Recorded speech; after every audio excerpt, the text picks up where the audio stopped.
आज शख्सियत में बात करने के लिए हमारे साथ हैं उत्तराखंड कांग्रेस के प्रदेश अध्यक्ष करण सिंह मेहरा। उनसे बात करेंगे उत्तराखंड में कांग्रेस की स्थिति को लेकर के। सर, उत्तराखंड में 2024 में लोकसभा चुनाव होने वाला है, कांग्रेस की क्या पोजीशन है अभी, क्या लगता है? 5 सीटों पर चुनाव लड़ेंगे, कितनी जीत लेंगे? 5 के 5। ये तो हर बार कहते हैं, लेकिन 2 बार से तो देख रहे हैं ऐसा तो कुछ हुआ नहीं है। देखिए, किसने क्या कहा वो अलग बात है। मैं ज़मीन पे काम कर रहा हूँ, पिछले 14 महीने से घर घर गांव-गांव घूम रहा हूँ, मुझे पता है।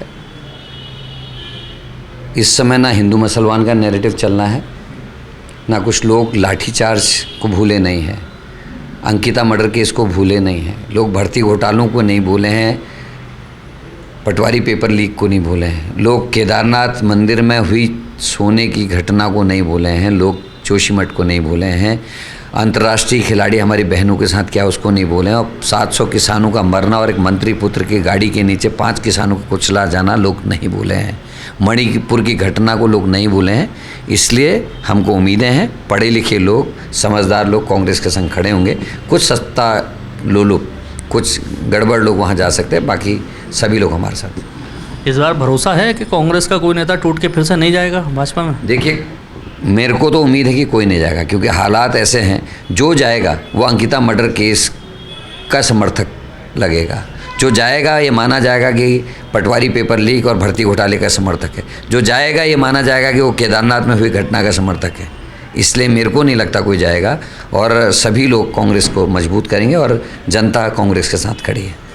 अच्छा मेहरा जी, आप एक यंग नेता हैं, लेकिन कांग्रेस में अमूमन देखने को मिलता है कि जो यंग पॉलिटिशियंस हैं उनको ज़्यादा मौके नहीं मिल पाते हैं। जो बुज़ुर्ग नेता हैं अभी तक वही चुनाव लड़ने में लगे हुए हैं, वो हटने का नाम लेते नहीं है। जो युवा हैं उनका मन कचोटता रहता है कि हम कब तक दरी बिछाएं, कब तक कुर्सी लगाएं, हमें कोई मौका नहीं मिल पाता। तो कब तक ऐसा चलेगा? जिस तरह से भारतीय जनता पार्टी में देखने को मिला कि उन्होंने रिटायरमेंट का एक टाइम फिक्स कर दिया कि आप इतने समय तक हो, उसके बाद आप पार्टी के लिए काम कीजिए और चुनाव लड़ना छोड़िए। कांग्रेस में ये कब होगा? देखिए, कांग्रेस कृतज्ञ संकल्प है, चाहे वो वोटिंग के राइट्स 18 साल से ऊपर वालों को 19 साल किया गया, वो राजीव गांधी जी ने किया, चाहे वो नव संकल्प चेतना का जो हमारा अभी अधिवेशन हुआ था उसमें देख लीजिए 50% पद जो है 50 साल से नीचे के लोगों को देने की बात उसमें कही गई है। तो कांग्रेस कृत संकल्प है। इस बार आप मेरे प्रदेश के जो 27 लोग महानगर और जिले अध्यक्ष बने हैं उनमें देख लीजिए, उसमें 80% लोग 50 साल से नीचे के हैं। तो हम युवाओं के साथ हैं, और सेकेंड लाइन लीडरशिप को खड़ा करने में हमारे सभी वरिष्ठ नेता मदद कर रहे हैं। जहाँ तक सवाल है कि बुज़ुर्गों का, उनमें अनुभव है, एक्सपीरियंस है, और उनके एक्सपीरियंस का लाभ मिल रहा है। और ये लड़ाई है सर, इसमें जिस मोर्चे पर जो चीज़ काम आ सकती है उसी का इस्तेमाल किया जाता है। सिद्धांत भी हैं अपनी जगह पर, लेकिन बुज़ुर्गों को भी दरकिनार नहीं किया जा सकता, और न युवाओं की ताकत को। गढ़वालियों को लेकर के एक वीडियो सामने आया, आपने गढ़वाल के लोगों को गाली दे दी, ऐसा एक वीडियो चलाया जा रहा है, क्या सच्चाई है उसकी?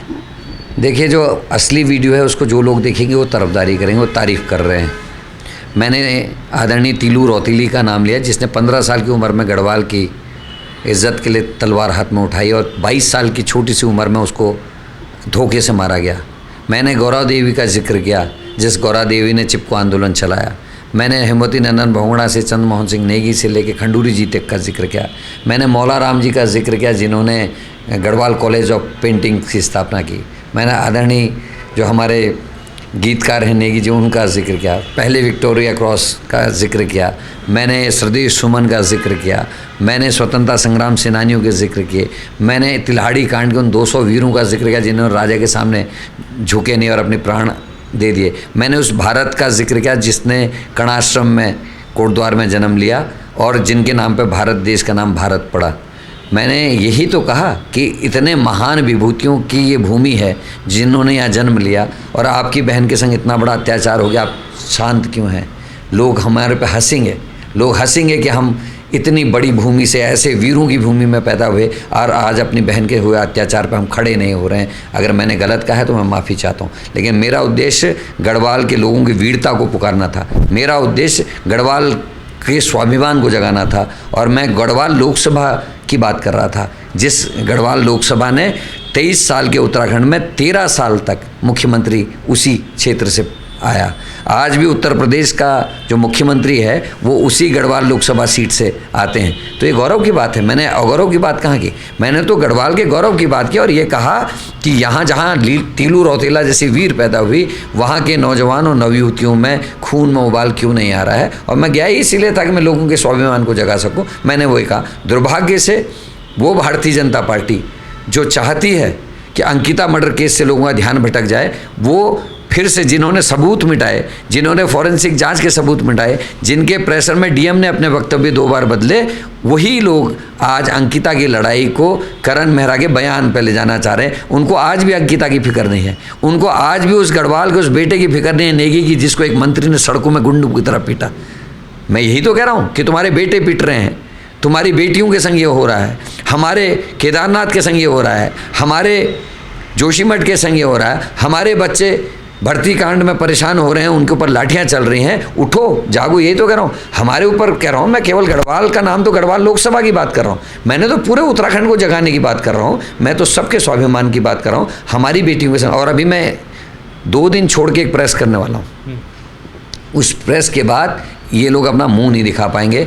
मैं उस दिन बताऊँगा कि हमारे साथ हो क्या रहा है गढ़वाल की अस्मिता के साथ। तो क्या कहेंगे, बदनाम करने की जो कोशिश है या केवल भारतीय जनता पार्टी के लोग ही कर रहे हैं या फिर कांग्रेस के भी कुछ ऐसे चाहने वाले साथी? मैं जिस दिन से बना हूँ उसके बाद से मैंने कुछ स्लीपिंग सेल्स की बात की थी। हथियार बना के जो बीजेपी को देते हैं वो निस्संदेह कांग्रेस के मेंबर हो सकते हैं, लेकिन स्लीपिंग सेल बीजेपी के हैं।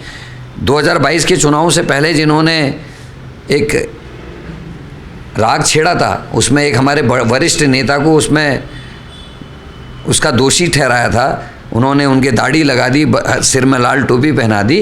वो वही ग्रुप तो है जिसने सबसे पहले वाला मीम डाला था और उस मीम को बीजेपी ने कैच किया और उसका प्रचार प्रसार हुआ, जिससे कांग्रेस से सरकार आने में रह गई। और इस समय भी उसी 2-3 लोग ये दोस्त हैं, उन्हीं में से एक मित्र ने ये वाला काम किया है। तो निश्चित है और अब अच्छा है कि हमारी जानकारी में है और हम आने वाले समय में कांग्रेस में सुचिता लाने की कोशिश करें, सफाई होगी और अच्छे लोग रहेंगे। कांग्रेस में एक चीज़ बड़ी देखने को मिलती है, जो अनुशासनहीनता करते हैं लोग चुनाव के समय पे या वैसे, उनको ना तो पार्टी से बाहर निकाला जाता है, ना उनके खिलाफ कोई कार्रवाई होती है, नोटिस दे करके भूल जाते हैं। वही लोग बाद में आकर के बड़ा नुकसान करते हैं। तो ये सब जो चल रहा है। दूसरा एक बहुत महत्वपूर्ण बात कहना चाहूँगा आपसे। कांग्रेस के वो कार्यकर्ता जो NSCI से लेकर के यूथ कांग्रेस या फिर कहें मेन कांग्रेस तक आते हैं, लेकिन मेन कांग्रेस में आने के बाद जब उनका संघर्ष पूरा हो जाता है, उनको ठीक जगह नहीं मिल पाती, तो वो खिन्न होकर के अन्य पार्टियों का रास्ता अपना लेते हैं। ऐसे लोगों को मौका देने में आखिर कहाँ चूक हो जाती है? देखिए, जो आइडियोलॉजी से जुड़ा होगा वो कभी पार्टी नहीं छोड़ेगा, चाहे कितना ही कष्ट हो जाए। राहुल गांधी जी ने भी अपना पद छोड़ा ना, लेकिन भारत जोड़ो यात्रा करी ना।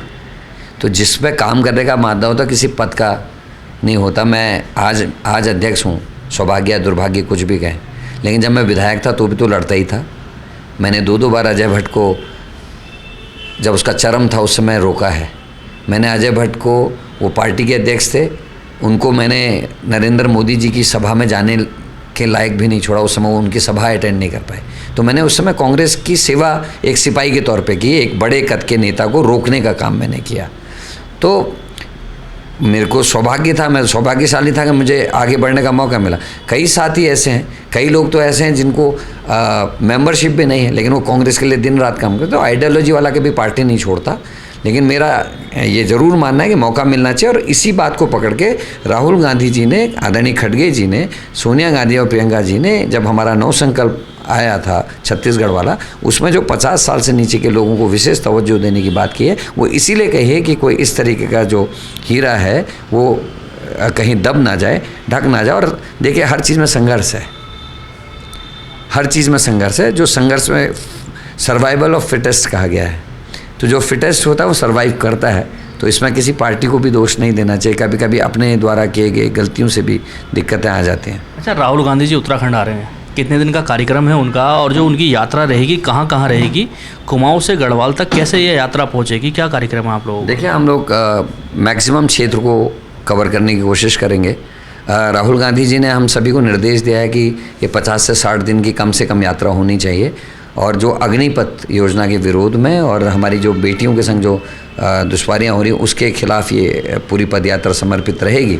और 10 दिन, उस 50-60 दिन जो भी हम यात्रा करें उसमें 10 दिन कम से कम राहुल गांधी जी रहेंगे, प्रियंका जी भी आएंगी, और जो अन्य नेता हैं जैसे सचिन हैं या कन्हैया कुमार हैं या अन्य लोग हैं जिनसे लोग प्रभावित रहते हैं, उनको भी इसमें आमंत्रित हम लोग करने जा रहे हैं। चलिए, हमारे साथ करण मेहरा जी थे जिन्होंने अपने दिल की काफ़ी सारी बातें आज की। शायद इतनी बातें कभी करते नहीं हैं, आज इतनी बातें इन्होंने कह दी क्योंकि एक आरोप इनके ऊपर लगा कि गढ़वाल के लोगों को इन्होंने गाली दी। लेकिन जैसा वीडियो मैंने भी देखा और जो वीडियो हम इस खबर के माध्यम से भी आप तक पहुंचाएंगे, उसमें कहीं भी ऐसा कुछ नहीं है कि इन्होंने गढ़वाल के लोगों को कुछ बोला हो, बल्कि उनकी तारीफ़ की है, उनका इतिहास उन्हें बताया है। इसको देखने के लिए आप देखते रहिए दानिश खान के साथ रामनगर बुलेटिन।